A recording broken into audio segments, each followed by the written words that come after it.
دۆخی سیاسی عێراق لە چەقبەستووی خۆی داماوەتەوە و کوتلە سیاسیەکان نەگەشتون بە ڕێکەوتن و لە هەمان کاتیشدا نەیانتوانیوە زۆرینەی پەرلەمانی بۆ پێگەێنانی حکومەت دروست بکەن. هەروەها هاوپەیمانەکان هەوڵی کەمەند کێشکردنیان دامەسەربەخۆکان دەدەن بۆ دروستکردنی زۆرینەی پەرلەمانی.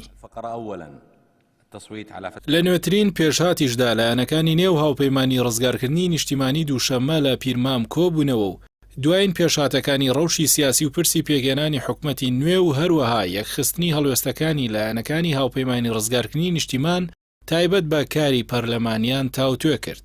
ئەمەش لە کاتێکدا ڕۆژی 5 مانگە موقتەدا سەدر سەرکردەی ڕەوتی سەدر دەست پێشخەریەکی پێشکەش بە پەرلەمانتارە سەربەخۆکان کرد بوو تیایدا داوای لێکرد بوون کە لە ماوەی 15 ڕۆژدا کوتلەیەکی یەکگرتوو دروست بکەن و حکومەت پێک بێنن.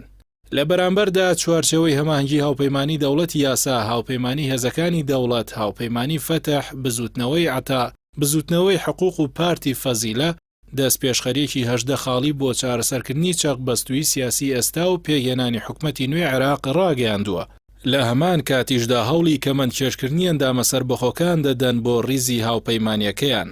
باپەی زانیاری میدیا عێراقیەکان شەوی ڕابردوو 46 پەرلەمانتاری سەربەخۆ لە ئەنجومەنی نوێنەرانی عێراق بۆ تاوتوێکردنی دەستپێشخەریەکانی موقتەدا سەدر و چوارچەوەی هەماهەنگی کۆبوونەتەوە، بەڵام هیچ زانیاریەک لەباری ناوەڕۆکی کۆبوونەوە کە بڵاو نەکراوەتەوە.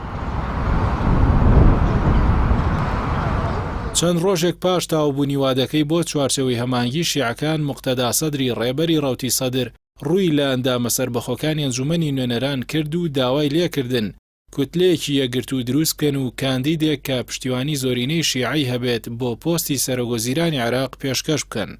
هاوکات هەمان دەست پێشخەریش لەلایەن چوارچەوەی هەماهەنگیەوە پێشکەش بە ئەندامەسەربەخۆکان کرا. 48 ئەندامی سەربەخۆ لە ئەنجومەنی نوێنەرانی عێراق بوونیان هەیە. چاودێرانی سیاسی پرسیار لەسەر سەربەخۆی زۆرێک لەوانە دەکەن، هەرچەندە بەشێکیان مەیلی سیاسی خۆیان بەلای هەرێکە لە هاوپەیمانی ڕزگارکردنی نیشتیمان و چوارچەوەی هەماهەنگی ئاشکرا کردووە.